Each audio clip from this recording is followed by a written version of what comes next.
ओम श्री साई नाथाय नमः। श्री साई सच्चरिता का तीसरा अध्याय समाप्त करते समय हेमाड पंत पाठकों से प्रार्थना करते हैं। इतनी सुंदर प्रार्थना। हेमाड पंत कह रहे हैं, बाधाएं बाधाएं तरह तरह की बाधाएं, जैसे आलस्य, निद्रा, मन की चंचलता, ये हमारी इंद्रिय की आसक्ति, इन सबको दूर करो। बाबा की लीलाओं को ध्यान पूर्वक सुनो, उसमें आलस्य मत करो। बाबा की लीला सुन रहे हो और मन चंचल है तो तुम्हें उसका महत्व नहीं पता चलेगा। एक तरफ बाबा की तरफ ध्यान दे रहे हो और ध्यान बाबा की तरफ नहीं, इंद्रिय तृप्ति कहीं और है, तो तुम्हें बाबा की तरफ प्रेम है ना? क्या प्रश्न। भक्ति का रहस्य कैसे जानेंगे? हम लोग भ्रमित हो जाते हैं। भ्रम दूर करने के लिए वो हमें विनम्र प्रार्थना करते हैं कि जब भी बाबा की लीलाओं को सुनो, ध्यान पूर्वक सुनो। बाबा की लीलाओं को ध्यान पूर्वक सुनने से तुम्हारे अंदर स्वाभाविक बाबा के प्रति प्रेम उत्पन्न होगा। भक्ति का रहस्य तुम जान पाओगे, अनुभव कर पाओगे। यह अति सुगम उपाय का पालन करना चाहिए। कैसे? साईं लीलाओं के ध्यान पूर्वक श्रवण करो।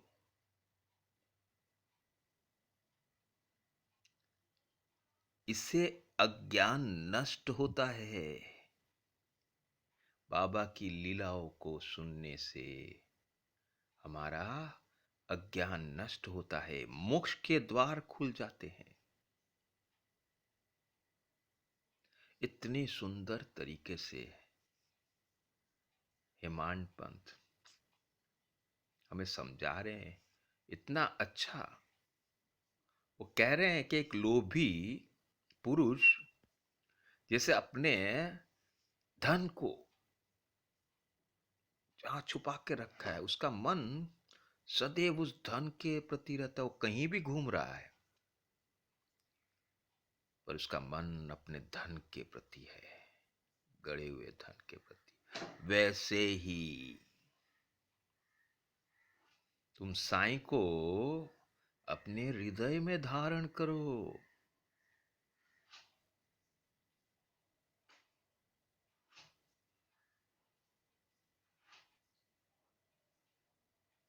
थोड़ा ध्यान लगा। साईं बाबा कैसे ध्यान लगा रहे हैं देखो।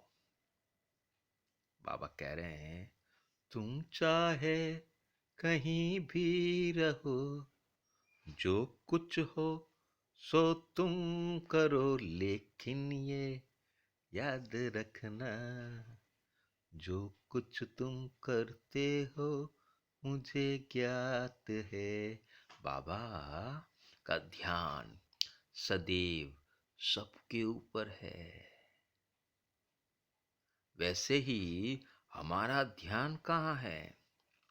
हमारा ध्यान यदि बाबा की लीलाओं के, बाबा के प्रति होगा, और बाबा को यदि जो हमारे हृदय में विराज कर रहे हैं, हमारे साथ विराज करते हैं, उसमें बाबा को धारण कर लेंगे तो तुम्हारा स्वाभाविक प्रेम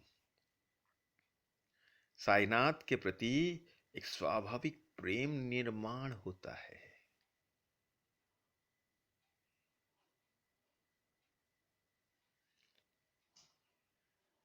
साईं बाबा का अब शिरडी में आगमन का वर्णन होगा। तृतीय अध्याय की समाप्ति, चौथा अध्याय। श्री साईं बाबा का शिरडी में प्रथम आगमन,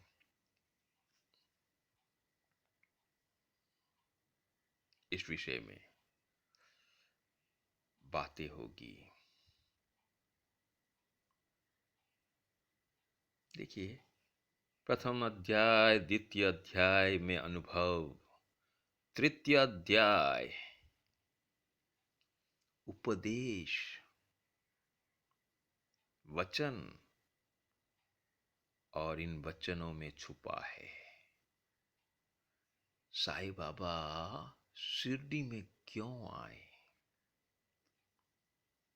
हर एक अध्याय एक कारण से, कारण कारण कारण, इन कारणों से जुड़ा हुआ है। चौथा अध्याय, क्यों शिरडी में आगमन साईं बाबा का। संतों का अवतार कार्य। भगवत गीता में चौथे अध्याय में भगवान श्री कृष्ण कह रहे हैं, जब जब धर्म की हानि होती है और अधर्म की वृद्धि होती है, तब तब मैं अवतार धारण करता हूं, धर्म को स्थापन करने के लिए, दुष्टों का विनाश तथा साधु जनों के परित्राण के लिए मैं युग युग में जन्म लेता हूं। गीता,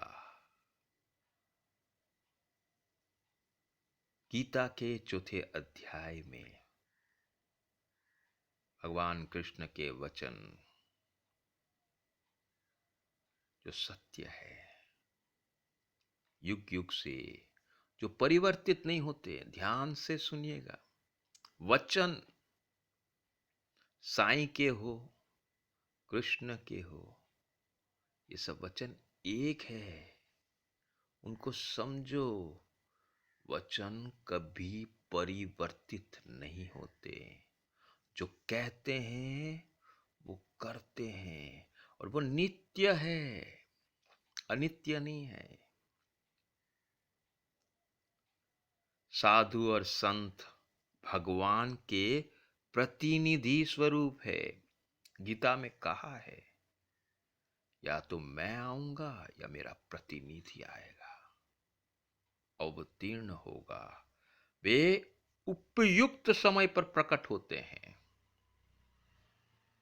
ठीक ठीक समय पर।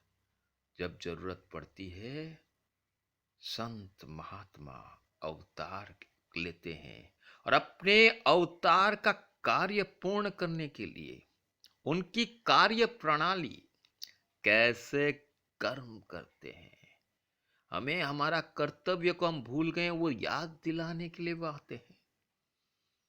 हमारा कर्तव्य भगवान के साथ रहना है, और हम भगवान को जब भूल जाते हैं, भगवान के साथ हमारा रिश्ता क्या है, ये सब हम भूल जाते हैं, अरे माया में फंस जाते हैं।